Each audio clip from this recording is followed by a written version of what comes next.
To understand how the brain recovers, we need to study the behavior of its nerve cells. The brain houses roughly 100 billion nerve cells, and they reach out and connect with each other with their long wiry fibers. By themselves, brain cells aren't too impressive, but when they hook up with each other, they become truly astonishing. Here, actual cells or neurons are building a circuit.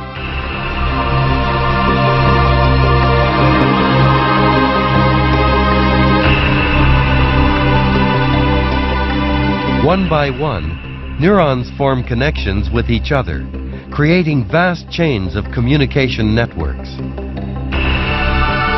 The phenomenal quantity of connections, astounding in their intricacy and complexity, eventually number in the trillions.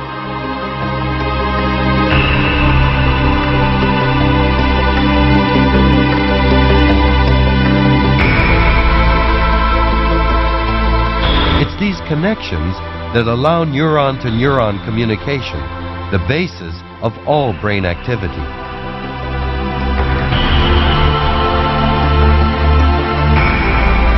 Neurons talk to each other in a two-step process, using electricity and chemistry. Electrical signals traveling through each cell send bursts of chemical molecules from one neuron to the next. These chemicals, called neurotransmitters, convey countless kinds of messages.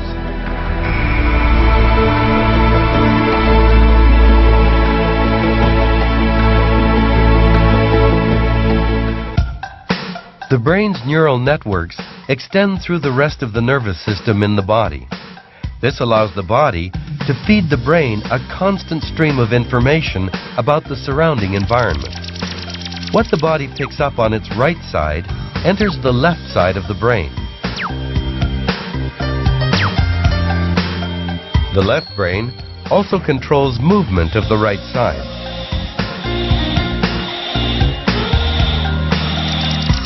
Conversely, the right side of the brain controls movement on the left side of the body.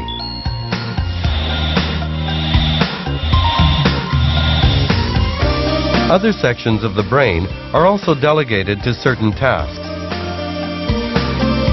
This area covers vision.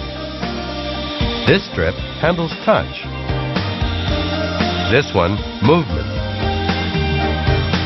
Speech comes from the areas shown in yellow and orange.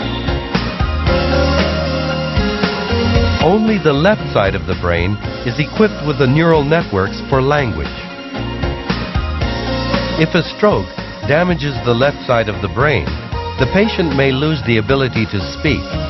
A stroke like this could also paralyze the right side of the body. The reason for Xunchan's miraculous recovery may lie here, in the oldest part of the brain, called the brainstem. Functioning like a main switch, the brainstem maintains all brain activity. Its axons spread throughout the entire brain. Excitation of the brainstem results in the transmission of electrical impulses which heighten brain activity.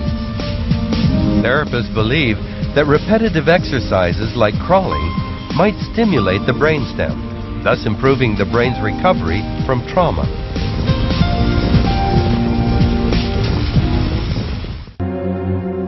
This microscopic footage shows young neurons on the left and older ones on the right. Both of their neural branches are cut at the same time.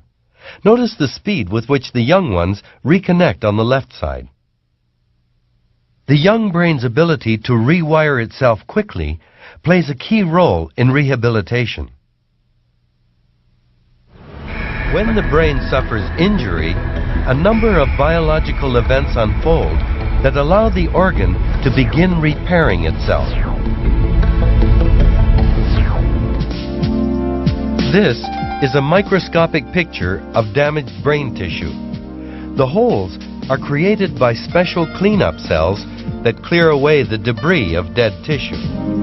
This process is carried out by macrophages, shown in blue, and astrocytes, highlighted in orange. Together, these cells pave the way for restoration. Here's what happens inside the brain.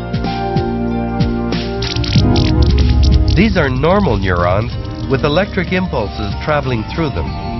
After suffering damage, the blue neurons on the right are destroyed. The impulses are no longer transmitted. The first to arrive on the scene are the macrophages, who consume the damaged tissue.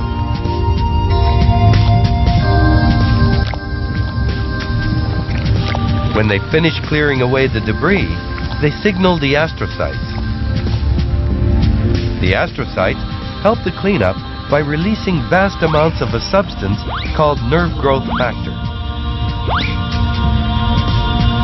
Working like a biological fertilizer, nerve growth factor encourages neurons to sprout new branches that reach out and connect with other neurons.